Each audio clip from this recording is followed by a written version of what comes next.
This episode may contain content that is not suitable for all audiences.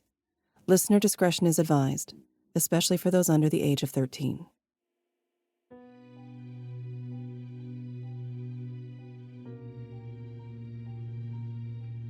Welcome to Into the Night.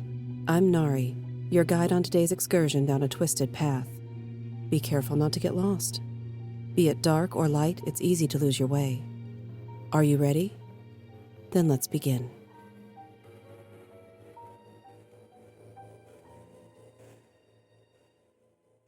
What goes around, comes around. A cool breeze blew through the tall pines, and the smell of a distant campfire wafted in the air. The night was peaceful, and only a few animals stirred in this late hour in the Pinaleño Mountains of Arizona. An owl hooted in the pines. Coyotes yapped from the next ridge over. A black bear lumbered through the nearby campground, where tourists left food scraps and fish heads behind in their haste to pack. Occasionally, an unlucky hiker ran into a bear that no longer feared people. But by and large, the wildlife peacefully coexisted with the relatively small number of people who visited the peaks. As a tourist destination, the Coronado National Forest provided relief from the heat and crowded streets of Tucson and Phoenix. But scientists were also drawn there. The clear air and the lack of light pollution made the observatory a perfect spot to stargaze and watch the heavens. The twinkling stars in the sky above the telescope tonight kept watch over a world that had been kept in the dark. Exhaustion clouded Avery Pearce's vision, but he shook his head and wiped a cold, damp cloth across his face. Now was not the time to lose focus. Not that it makes much difference, I don't suppose, but I have to see this for myself.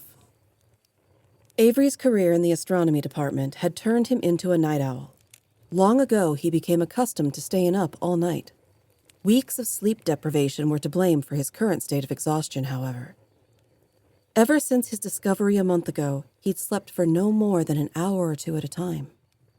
Avery double-checked the settings on the primary telescope, stretched and rubbed his face with his hands. He walked downstairs to the exit, pushed the door open, and took a deep breath. He peered at the full moon that hung overhead, and then looked to the outline of the mountains against the skyline. The owl hooted a mournful call in the trees, and in the undergrowth, some small night creatures scampered through the dry leaves. The mountains were a part of who Avery Pearce was. As he scanned the horizon, his mind drifted to the many good memories he had of this place. I practically grew up here. Mom, Dad, Chris, and I camped and fished in these mountains every chance we had. We probably hiked every trail on Mount Graham.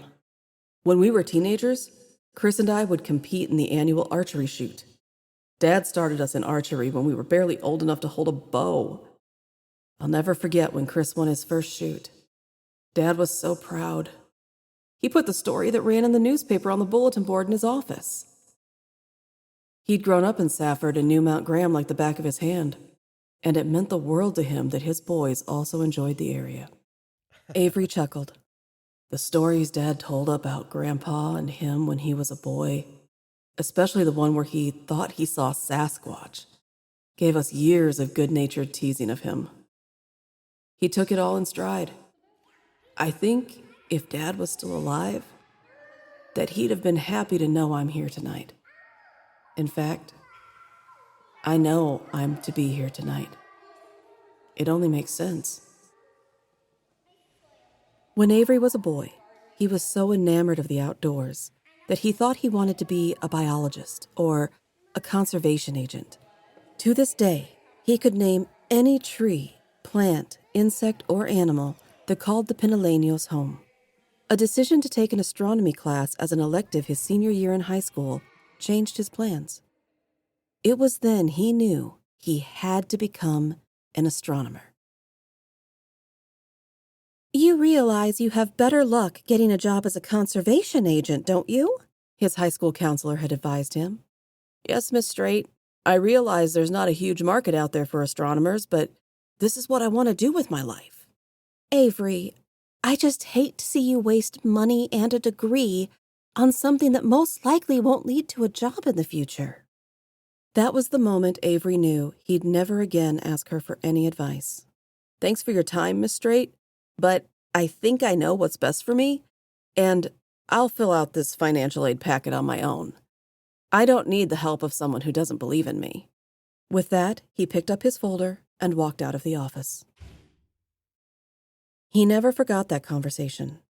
Her words, instead of discouraging him from the career he wanted, actually fueled his drive to work harder and try more to reach his goal. She may not have supported his decision, but Avery was very fortunate to have a family that did. Mom, Dad, and Chris believed in me. I believed in myself. That's all I needed. After high school, Avery went to the University of Arizona. Not only was Tucson home to him, but the astronomy department had a good reputation, not just nationally, but around the world. During his undergraduate years, he lived with his parents at home on Benton Avenue.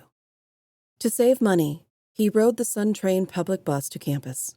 Every day, he got on at the intersection of Swan and Fifth.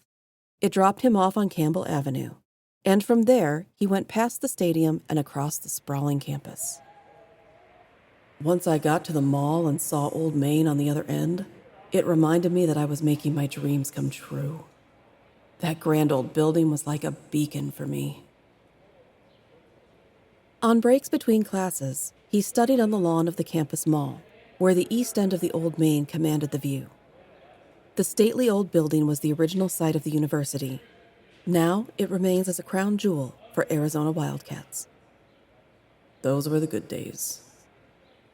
A seminar at the U of A allowed him to meet the man who would become his mentor. A shy graduate student at the time, he made his way to the front of the lecture hall after the presentation. "Dr. Kincaid, you were incredible. You probably hear this all the time, but you just changed my life." The prominent scientist looked at the eager young man and smiled. "You know, you remind me of myself when I was about your age. I met someone who changed the course of my career as well. How would you like to join me for dinner, and we can talk about what you want to do in astronomy?" Avery was dumbstruck. Are you sure? Really?" "Yes, really. Here's my card with my cell number. I've been to Tucson before, but not enough to get to know anyone. My wife couldn't come along on this trip, so I wouldn't mind having a conversation with someone as excited about near-Earth objects as I am."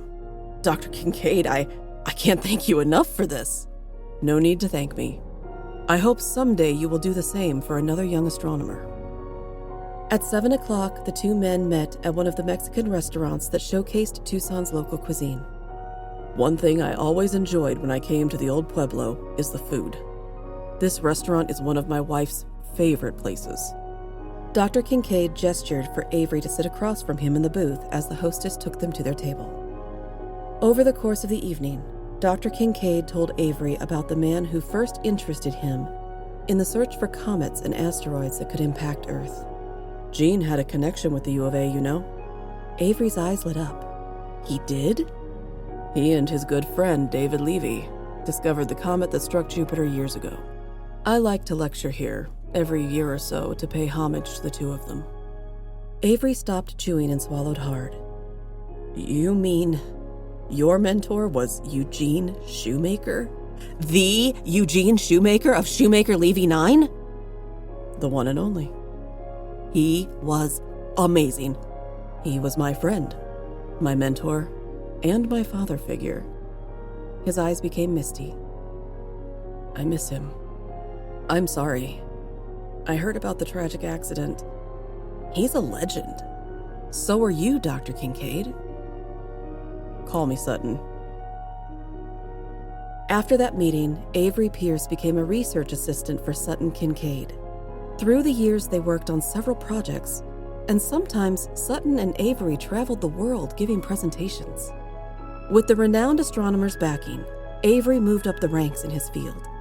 Soon he was in charge of the NEO project through the U of A, and more specifically, at the telescope on Mount Graham in the southeastern mountains of Arizona. The fact that he was living the life he wanted in the place he loved made Avery certain he was a lucky man. Tonight, in the still of this pre-dawn morning, he thought of all the wonderful experiences he'd had. His thoughts went back to the fateful night a month ago. That was the night he first discovered what astronomers hoped no one would actually ever find. He'd detected a celestial killer. His first phone call after he verified the numbers was to Sutton Kincaid. At first, nothing but stunned silence met him on the other end of the line. His first phone call after he verified the numbers was to Sutton Kincaid. At first, nothing but stunned silence met him on the other end of the line. "Sutton, I'm sorry. I know you're still dealing with losing Marilee. I hate to be the bearer of bad news, but..." "No, Avery. You did the right thing calling me. I'll fly out there in the morning." As Sutton expected, his protege was right. They calculated and recalculated the results, but the truth was irrefutable. Nothing would stop it. We'd been blissfully ignorant, and now that we knew, we were powerless. The government kept the news quiet. There was no sense telling the public the bad news. World leaders believed the people of Earth deserved to live out their last days peacefully. Riots and mayhem would change nothing and would only make the end more horrific. Instead, life would go on as normal until life would go on no more. Hours before the colors of sunrise peeked over the ridge, Avery stood scanning the horizon. He'd discovered the killer here, so it was fitting this was where Avery chose to die. "I know where Sutton Kincaid is." "He's sitting on his balcony in Serenity Beach, watching. He's enjoying one more marvelous sunrise." On schedule as dawn broke, asteroid N26549 arrived over the coast of Florida.